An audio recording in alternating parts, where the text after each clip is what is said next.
आइए भक्तों, आज सुनते हैं दशा माता की 7वें दिन सुने जाने वाली कहानी एवं कथा। तो एक बार बोलिए प्रेम से दशा माता की जय, भगवती माता की जय। एक वर्ष नर और मादा दो पक्षी रहते थे। उनके कोई संतान नहीं थी।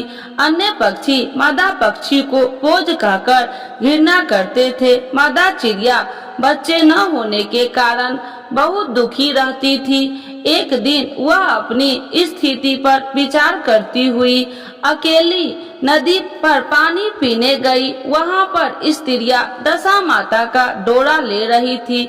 उनका एक डोरा बच गया था। उन्हें कोई उच्च वर्ग की स्त्री नहीं दिखाई दी जिसे वह डोरा दे देती।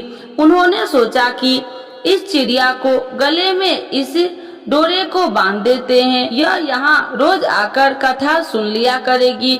इसे पूजन की विधि बता देंगे तो यह भी पूजन के दिन पूजा कर लेगी।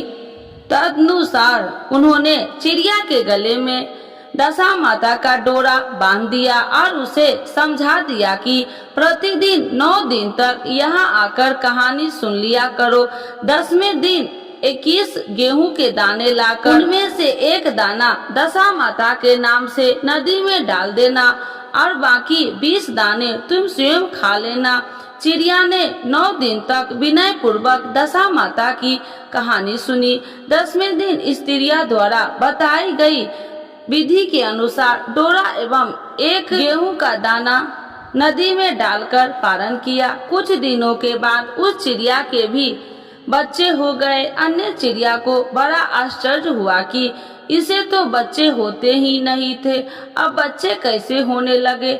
वह चिड़िया बोली, जब मुझे बच्चे नहीं होते थे तो सब मुझे बांझ कहकर धुतकारती थी। अब मुझे दशा माता की कृपा से बच्चे होने लगे हैं। चिड़िया के पूछने पर उसने दशा माता का डोरा लेने का सारा हाल कह सुनाया और पूजा की विधि भी वर्णन सुना दिया। तब से जंगल की सारी चिड़िया दशा माता का व्रत करने लगी। तो एक बार बोलिए प्रेम से दशा माता की जय, भगवती माता की जय।